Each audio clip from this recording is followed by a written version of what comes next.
your answer, according to my having beard, is not clear to me, and perhaps many more. Please tell me, having beard in Islam is farz, sunnat, or mustahab? Growing your beard is an obligation. It is fard, wajib, for a Muslim to grow his beard, because Prophet Muhammad ﷺ commanded Muslims to grow their beards and to trim their mustaches. And he made no exceptions in that instruction. So the only circumstance wherein one could say, I shave my beard and I feel that Allah will excuse me, is if my life or limb has been threatened. It's a question of life or death. Somebody says, either you shave your beard or I will blow your head off. You shave your beard, then that is obligatory on you. Shave your beard.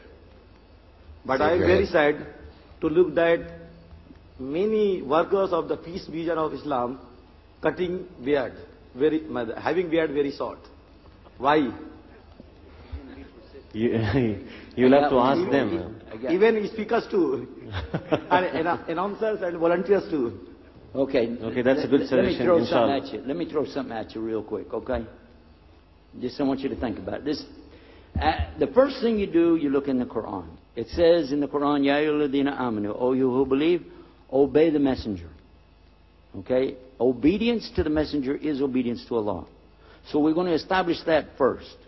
So if he says something, it's not like if somebody else says it. And if he tells me to do something, I need to try my best to do it or die trying. Right? All right? Yes or no? You got me? Okay. But it's not an obligation. Hold on. It's not an obligation on a man to grow his beard. And I want you to listen real close to this, because we're playing with words. Because a brother came up to me one time, and after we talked about the beard, I went through the books. They got books on this subject. And it's very clear, all four madhab. There's no excuse for you not to have a beard. They all said it. Do it. Okay? But listen, they're going to ask you about the beard, and every conference you go to, they're going to ask you about the hijab everywhere you go, and they're going to ask you about riba. It's going to happen, and halal meat. I don't care where I go, I hear the same questions.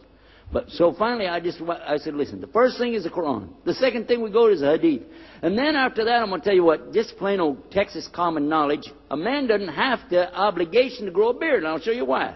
Because a man came to me after the conference, he said, listen, I want you to pray for me. He's smooth face. He said, I want you to pray for me.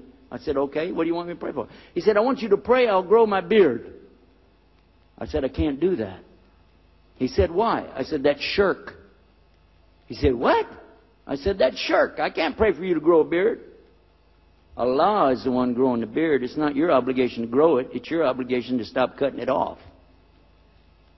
I'll pray for you that you'll stop cutting off what Allah grows, but you don't know how much Allah grows. Some people don't have any beard. How could it be an obligation on somebody who doesn't have any hair coming out of their face? Your obligation is, if you get some hair, to take care of it, as the Prophet ﷺ told us about grooming it, caring for it. And it's in the madhab that when you're making wudu, that you're supposed to come up through it like this. And how are you going to do that when you ain't got nothing there to come up through? And then finally, one of the brothers who was down in Mississippi, he said, yeah, but he said, I got a problem with my wife. She wants me to be clean shaven. I said, I got to ask myself a question. What kind of woman wants her husband to look like another woman? But they never did invite me to go back to Mississippi either.